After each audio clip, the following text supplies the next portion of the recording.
Merkel retrouve Macron en pleine crise migratoire, avant le sommet de l'UE. Réforme de l'Europe post-Brexit et tensions politiques autour des migrants. Angela Merkel, politiquement fragilisée, retrouve Emmanuel Macron mardi à Berlin pour tenter d'afficher un front uni à 10 jours d'un sommet de l'UE. Une conférence de presse commune de la chancelière allemande et du président français est programmée pour 14 h GMT. La réforme de la zone euro, à laquelle la rencontre dans le cadre d'un conseil des ministres franco-allemand doit surtout être dédiée, risque toutefois de passer à l'arrière-plan au moment où l'accueil des migrants fait de nouveau voler en éclats la cohésion européenne et met à rude épreuve la coalition gouvernementale de la chancelière allemande. La réunion, qui rassemble aussi les principaux ministres des deux pays, se tient au château baroque de Meseberg, une résidence officielle du gouvernement au nord de Berlin. L'Italie, en première ligne depuis des années face à l'afflux des demandeurs d'asile, a déclenché une nouvelle crise dans l'UE après la décision de son ministre de l'Intérieur Matteo Salvini, extrême droite, de refuser d'accueil d'un bateau chargé de migrants venus d'Afrique. Après une odyssée d'une semaine en Méditerranée, les 630 migrants de l'Aquarius sont finalement arrivés dimanche en Espagne.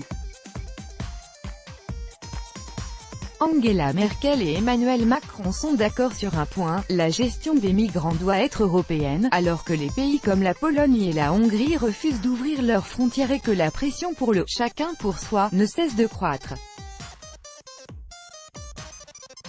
Motivée, la chancelière, qui dirige l'Allemagne depuis près de 13 ans, a désespérément besoin d'une avancée, au plus tard lors du sommet des 28 et 29 juin à Bruxelles. Les demandes d'asile en Allemagne. Copyright AFP, Thorsten Berding lundi, son ministre de l'Intérieur Horst Seehofer, représentant l'aile droite de sa coalition gouvernementale, lui a donné 2 semaines jusqu'à ce sommet pour réduire le flux de migrants au niveau européen, faute de quoi il ordonnera début juillet de refouler immédiatement les demandeurs d'asile arrivant aux frontières allemandes en provenance d'un autre pays européen. Peu importe pour lui les conséquences, y compris son propre limogeage qui conduirait à la chute de la coalition gouvernementale dans la première économie européenne. Personne n'escompte un accord des Européens fin juin sur une réforme du règlement de Dublin, qui stipule que les demandeurs d'asile seront renvoyés dans leur pays d'arrivée. Mais Paris et Berlin pourraient s'accorder sur un renforcement massif de Frontex, l'agence qui patrouille les côtes européennes, sur la création de centres de tri en Afrique et sur l'harmonisation du droit d'asile. La chancelière dit aussi vouloir nouer des accords bilatéraux de reconduite des migrants avec les pays d'arrivée, l'Italie ou encore la Grèce, accord substantiel, la réforme de la zone euro et sa mesure phare, la création d'un budget autonome lui donnant une capacité d'investir, grande ambition du président français, devrait également faire l'objet d'un compromis mardi avec Berlin.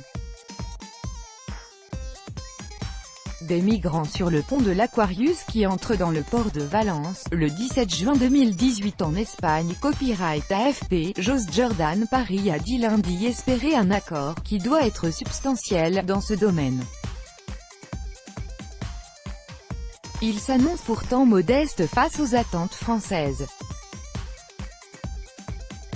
Angela Merkel a déjà averti qu'elle accepterait un budget de seulement quelques dizaines de milliards d'euros, quand la France plaidait pour plusieurs centaines de milliards.